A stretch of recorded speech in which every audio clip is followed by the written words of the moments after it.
Hey there and welcome to another episode of Jeff's Toy Box. And right now we are going to review another offering from Blokies, mga kapatid, on their Transformer line. And we have now the Wave 6 of the Transformer line, which is this one. Which is this one. Ang ating Wave 6 of our Blokies Transformer line of figures. Ayan. So dito, IDW, I believe, IDW or ibang ano na siya, ibang universe na yung pupuntahan natin. Okay. So for the box, it's the same old gimmick of Blokies. Medyo makulay, maganda at makinang. Okay, yung box niya. And right on the front, we have here Prime, IDW Prime, I believe. Then we have IDW Megatron. Sa likod, we have the typical blueprint, okay, with the characters sa hindi natin maintindihan.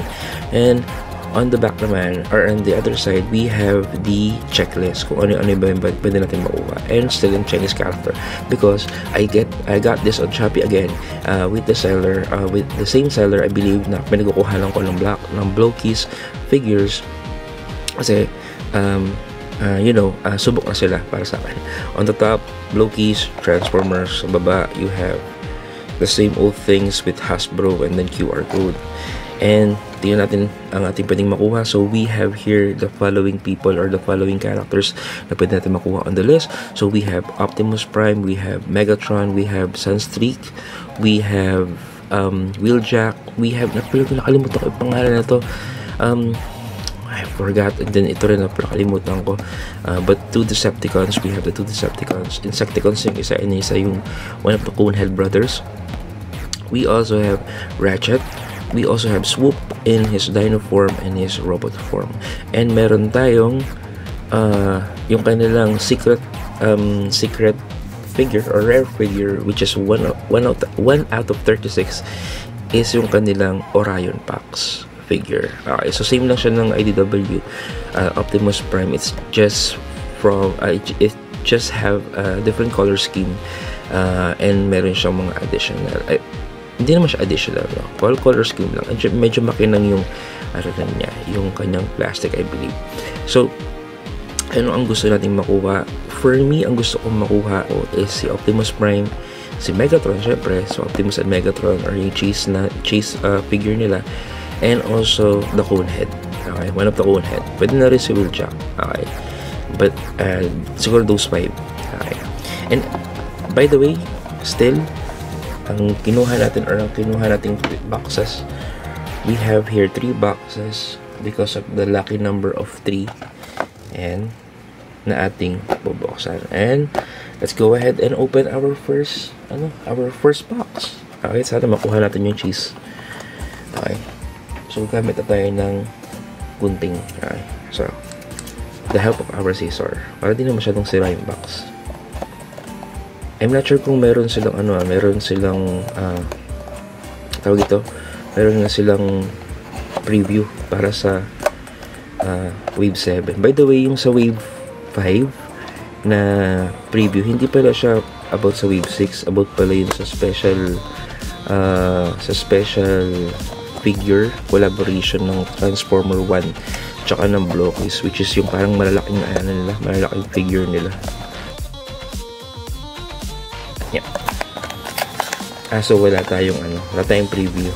Okay, anyway. So there we go. We have the same old box or the same old bags. Okay. And we have instruction. So ang laman ng instruction niya. Uy, mukhang iba to . Oh, nice . So mukhang iba na yung approach nila sa kanilang instruction. Meron na silang mini poster. Ayan. Tapos ating instruction. Okay. So makukuha mo na yung single instruction kung sino mo makukuha mo. Oh, so what we have here is Wheeljack. Hindi na tuloy surprise. Nakakainis. Yeah, spoiler alert. So let's see. Okay. Mali mo na mali yung pagkakalagay ng instruction. Okay. Oh, yep, si Wheeljack na. Hindi, wow.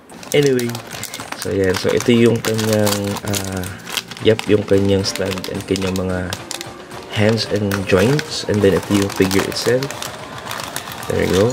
So, hindi na siya Pogue. Ano na siya? Text na siya. Which is, mukhang binadget na nila yung, yung text Hindi na siya Pogue, text na siya. Meron na siyang shimmery, shining shimmery effect.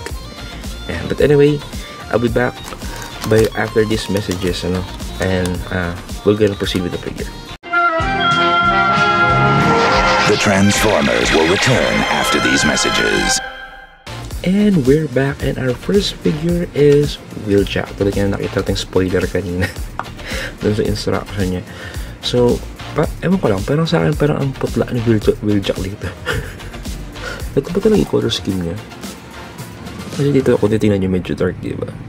Pero pagdating dito parang ang putla niya. Hindi lang yung sa lighting the figure itself parang ang putla niya.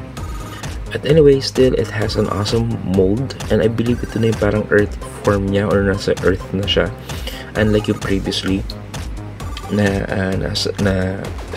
Cybertronian soldier style siya. And the same Loki's figure, or the same Loki's accessories, we have his gun, and then we have extra arms, and then extra joint, and also kanyang stand. And yung pinakita natin kanina, yung kanyang battle text, which is a much more colorful na. And then sa likod you can see Autobot symbol, and then meron tayong QR code. Okay, please scan on me. Okay, and just for comparison, kasi last time dun sa wave 5, which is yung Transformer 1 version ng Loki's, nakakuha rin tayo ng Wheeljack. So ito yung ating Wheeljack. Okay, Cybertronian mode Wheeljack, and then yung ating Earth mode Wheeljack. Okay, back to back, same. Okay, and it has the same articulation. Meron siyang head articulation and a ball joint, which is medyo masikip. Meron din siyang ball joint sa kanyang balikat.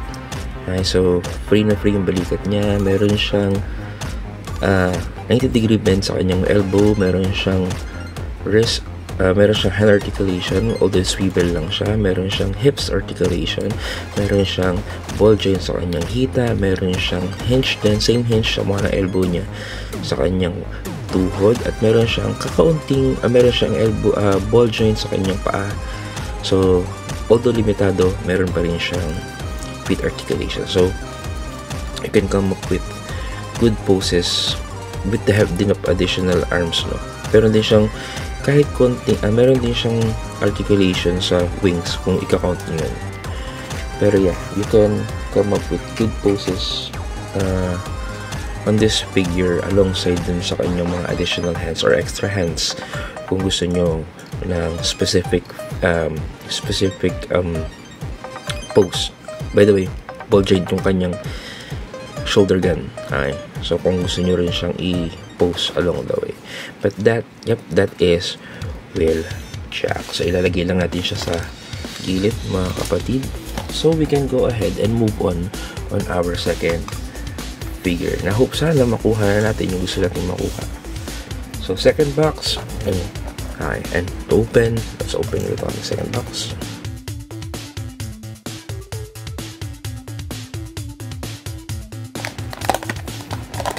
Okay, so second box natin, this one, hindi natin titingnan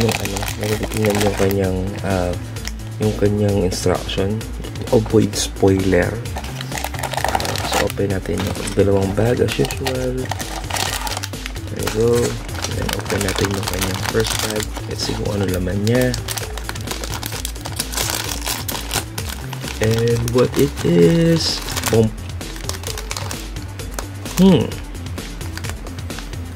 So, pwedeng ito yung gusto nating makuha isa, or pwedeng ito yung isa na hindi natin gusto makuha. But anyway, I'll be back after these messages. We now return to the Transformers. And we're back with our second figure, which is si Kickback. Ito yung kanyang text. Okay, so ito yung kanyang text, which is a very beautiful Decepticon violet purple background, and kickback, and then Decepticon logo, and then kung gusto nyo ng QR, go ahead. Now, one constant theme or parang gimmick ng review ko ng Blocky is that every time that I say na hindi ko trip tong figure na to, I end up eating my words. Okay? Because this, I believe, is one of my favorite figure na nakuha ko from Blocky's Transformer. Simply because the color scheme is very, very nice. Look at that red visor, yellow, and then the violet, the evil menacing violet, partner with the gun gray, with the black plastic color scheme, man, and also yung kanyang translucent na backpack na well detailed, mga kapatid, well detailed. And another thing na I believe magpapagusto sa inyo na makuha si Kickback is it comes with this guy. I don't know kung ano siya, kung talaga bang part ng Insecticon, or this is another Insecticon on its bug form, pero may kasama siyang Stag Beetle na may articulation. Dude, look at that. Look at that. I believe ano rin to, Insecticon dito kasi may arm eh. But dude, an Insecticon robot form along na meron kang bonus na ganito, man, what can I say, diba? Although wala tayong way para i-store, but still, man, this is one thing that is something na magugustuhan nyo talaga. Dude, I like this. Blocky's here, did it again. You make me eat my words. But anyway, that is Kickback. So ito yung kanyang mga extra hands and extra joints. Sa kanya dalawa yung extra joints na kasi may built-in neck ball joint na yung kanyang sa ulo eh. Also, if kuha nyo si Kickback, paunawa lang or parang caution lang, ang dami ng part ng ulo niya. So medyo mahihirapan kayo magbuo, but bear with it. Okay, ang ganda naman ng magiging ending. Tingnan nyo naman, diba? Ang ganda ng magiging ending nyo. Anyway, so that is Kickback, and now we are on our last box, and hopefully makuha na natin yung mga gusto natin, yung isa sa mga gusto natin makuha dito sa box na to. Okay, sana si Optimus na siya, or one of the cone head. Pero I think meron akong magandang guess na itong isa sa dalawang ito makukuha ako. Anyway, so let's open our last box.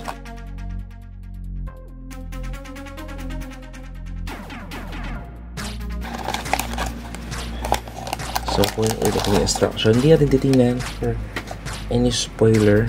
Okay, ganyan po natin yung dalawang bag natin, and let's open our main bag kung ano nakuha natin. Hopefully this is one of those figure na gusto natin makuha. Open, and what we have is sabi ko na eh.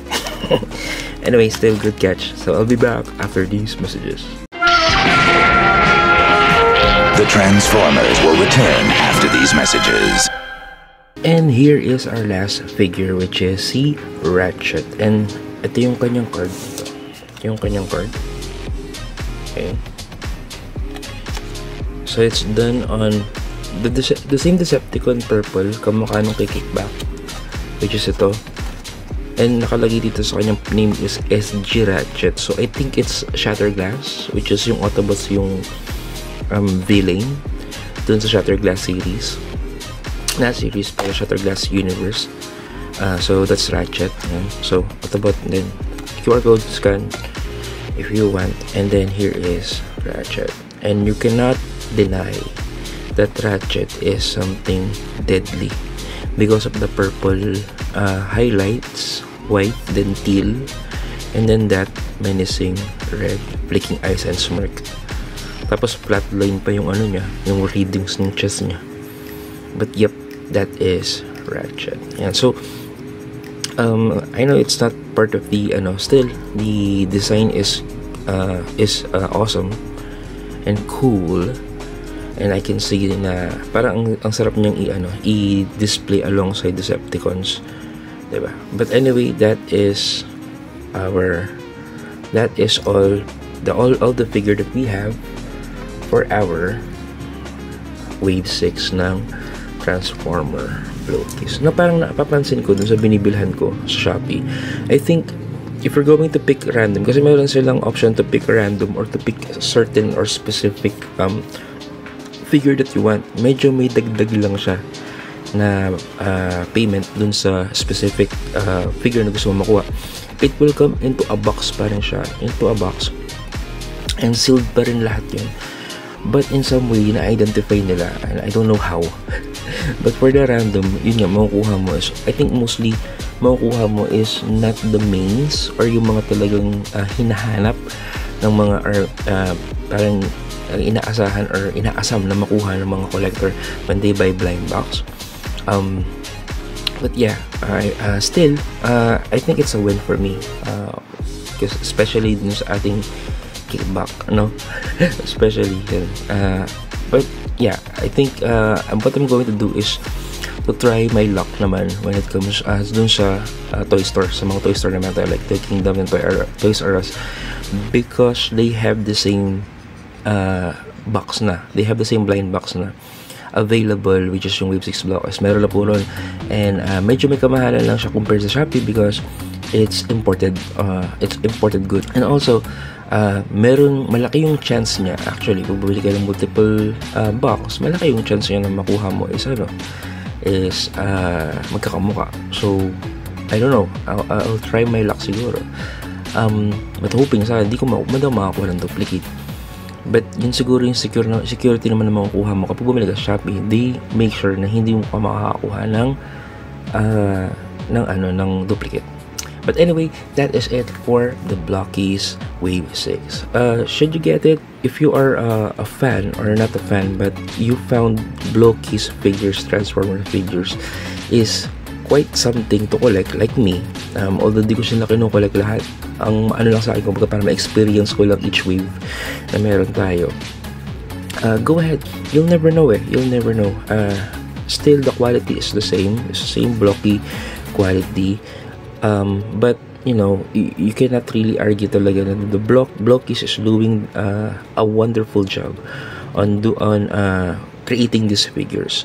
And again, walang hirap sa pagbubuo. So I recommend it highly if you want. Okay, if you want. But by the end of the day, it's my personal opinion, and my opinion can be different on what you think. Okay, but as long as you are doing what your hearts desire and you're enjoying what you're doing, you're having fun, that's the most important thing. But anyway, that is it for today's episode. Thank you very much for watching, and hope na sana nagustuhan yung episode natin for today.